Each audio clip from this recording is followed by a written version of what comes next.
آج جو ہم نماز پڑھتے ہیں نماز میں ہمارا دل نہیں لگتا ہے، اور جب ہم نماز پڑھنے کے لیے آتے ہیں تو ہماری نماز کی حالت میں ہمارے دماغ کہیں اور چلے جاتے ہیں۔ مثال کے طور پر ہم نماز کے لیے کھڑے ہوتے ہیں اور نماز پڑھتے پڑھتے ہمارا دھیان ہمارے گھر کے لیے، ہمارے کاروبار کے لیے، ہماری کھیتی باڑی کے لیے بھٹک جاتا ہے۔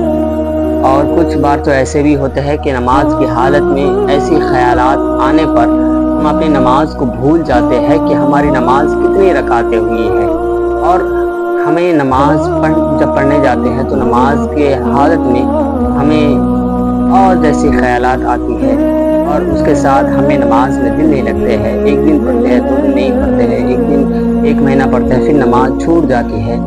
یہ سب چیز ہمیں کیوں ہوتی ہے؟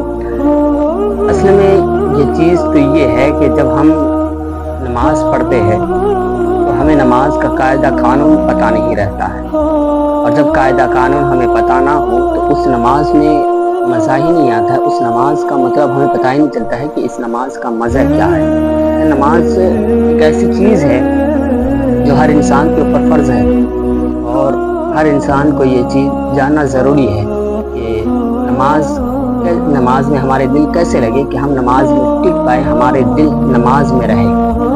اس کے لیے ہمیں سب سے پہلے جو نماز کے ارکان ہیں اسے سیکھنا پڑے گا، اور اس کو سیکھنے کے بعد جو ہم نماز میں پڑھتے ہیں، سورہ فاتحہ پڑھتے ہیں، اور اس کے بعد کوئی بھی سورت پڑھتے ہیں، اس کے بعد تشہد پڑھتے ہیں، درود ابراہیم پڑھتے ہیں، جتنی ساری چیزیں پڑھتے ہیں، یہ سب چیزوں کا معنی مطلب ہمیں پتہ ہونا چاہیے۔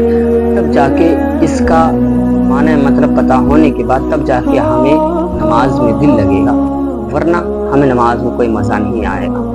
مثال کے طور پر ہم تشہد پڑھتے ہیں تو تشہد کا معنی مطلب ہمیں کیسا ہوتا ہے؟ تشہد کا معنی مطلب کیا ہے؟ اگر معنی مطلب نہ ہے تو ہم صرف تشہد پڑھتے ہیں، تحیات للہ والصلوات والطیبات، صرف یہی پڑھ لیتے ہیں۔ اس کا معنی مطلب ہمیں کوئی پتہ ہی نہیں چلتا ہے، تو ہماری نماز میں دل کیسے لگے گا؟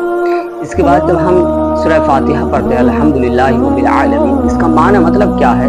اس کا معنی مطلب بھی ہمیں پتہ نہیں رہتا ہے، تو ہمیں نماز میں دل کیسے لگے گا؟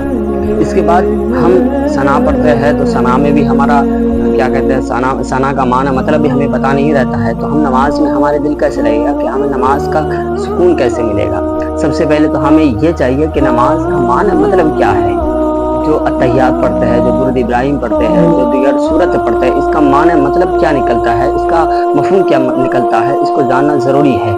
جیسے کہ بنگالی لوگ بنگال میں سیکھے کہ اس کا معنی مطلب کیا نکلتا ہے، اور جو یوپی اتر پردیش میں رہتے ہیں اردو پڑھتے ہیں، یہ لوگ اردو جانتے ہیں، یہ لوگ کو اردو سے جاننا چاہیے۔ یوں تو آپ دیکھیں گے کہ سعودیہ میں جو نماز پڑھی جاتی ہے، نماز کے درمیان جب امام صاحب نماز پڑھاتے ہیں، قرات کرتے ہیں، تو قرات کرتے وقت کچھ مقتدی ایسے بھی ہوتے ہیں کہ قرات سنتے سنتے وہ رو پڑتے ہیں، کیونکہ اس کو معنی مطلب کا پتہ ہے کہ کون سی آیت تلاوت کی جا رہی ہے اور اس کے بارے میں یہ آیت نازل ہوئی ہے۔ ہمیں یہ سب کے بارے میں پتہ نہیں ہے، ہمیں یہ سب کی نالج لینا چاہیے، یہ سب ہمیں سیکھنا چاہیے، ورنہ ہمیں نماز میں دل نہیں لگے گا۔